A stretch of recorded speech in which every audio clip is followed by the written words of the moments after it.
क्या आपने कभी रात के वक्त इस पूरी कायनात को एनालाइज किया है मेरी तरह? तो ये सवाल अगर आपके दिमाग में भी आते हैं तो please stop hair, this video is for you. मुझे फ़िज़िक्स और एस्ट्रोनॉमी का बहुत ही जुनून है।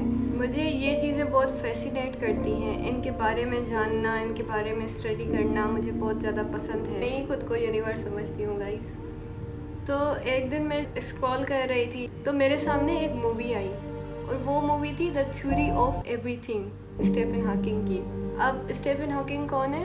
एक साइंटिस्ट थे जिनको थी बीमारी। उस बीमारी को ALS कहते हैं। पूरी बॉडी जो है वर्क करना छोड़ देती है, पैरालाइज्ड हो जाती है। आप मूव नहीं कर सकते, आप कुछ काम नहीं कर सकते। तो उस मूवी में स्टीफन हॉकिंग को वही बीमारी हुई थी। वो थे कॉस्मोलॉजिस्ट। जब वो अपनी रिसर्च कर रहे थे तो उसके दौरान उनको एक काम था। जब वो पहुंचे कहीं पे तो वो वहाँ से गिर गए। तो जब वो गिरे तो उन्हें डॉक्टर ने बोला कि आपको ये बीमारी हुई है, तो आपके पास सिर्फ 2 मंथ है रहने के लिए। Guys, it is a true story by the way, ठीक है ना। के बाद जो है उन्होंने गिव अप नहीं किया। ये मूवी है ह्यूमन स्पिरिट पे, कि उस बंदे ने हमें नहीं बोला कि आप मेरी व्हील चेयर को देखो या आप मेरी पैरालाइज्ड बॉडी को देखो, बल्कि उस बंदे ने हमें वो सच दिखाया है जो कि यूनिवर्स में हमारे लिए एक मिस्टीरियस था।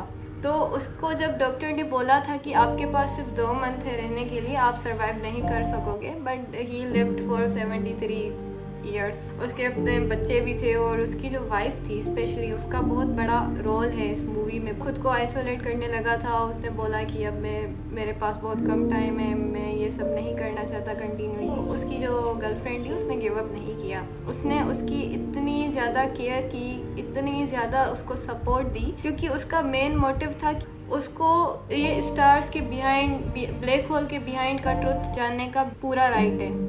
स्टीफन हॉकिंग ने एक बहुत ही ब्यूटीफुल बात कही थी, remember to look up at the stars and not down at your feet, be curious. सोचिए ये अल्फाज कितने पावरफुल हैं। जो बंदा खुद एक व्हील चेयर पर सर्वाइव कर रहा था, उसने तभी भी हमें बोला कि आपको अपने फीट पर नहीं देखना, बल्कि आपको उस पूरे कॉस्मोस को देखना है। अपनी मजबूरियों को मत देखो। आप समझते हो कि हाँ, उसने ये बात इसलिए बोली थी कि हमें यूनिवर्स के बारे में पढ़ना चाहिए, उसकी हमें मिस्टीरीज जो है सॉल्व करनी चाहिए, बट नहीं, ये हम अपनी रियल लाइफ में भी बात इम्प्लीमेंट कर सकते हैं। तो हम जब भी अपनी प्रॉब्लम्स को इतना ज़्यादा बड़ा कर देते हैं अपने माइंड में सोच के, तो इतना माइंड को बर्डन दे देते हैं बातों का कि हम खुद भी उस चीज़ में ट्रैप हो जाते हैं समहाउ। बट गाइज, ये फिल्म हमें याद दिलाती है कि हमारी जिस्म की हुदूद हो सकती हैं, बट हमारे माइंड की कोई भी हद नहीं होती। हम बहुत इनफाइनाइट है। हम कुछ भी सोच सकते हैं, कुछ भी हम डिस्कवर कर सकते हैं। तो I must recommend you to watch this movie. ये मूवी आपको बहुत ही इंस्पायर करेगी, आपको बहुत ही चीज़ों को जानने का मौका देगी। जैसे कि मुझे I was literally crying watching this movie. मुझे ये मूवी ने इतना ज़्यादा ट्रॉमेटाइज कर दिया था कि मैं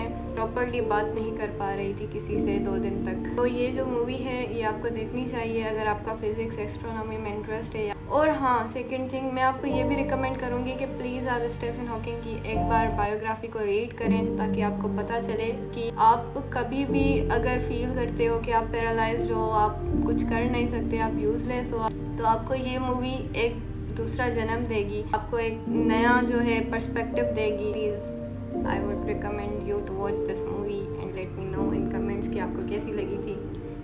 रोना नहीं है पहले से ही मैं बोल रही हूँ, आपको रोना नहीं है।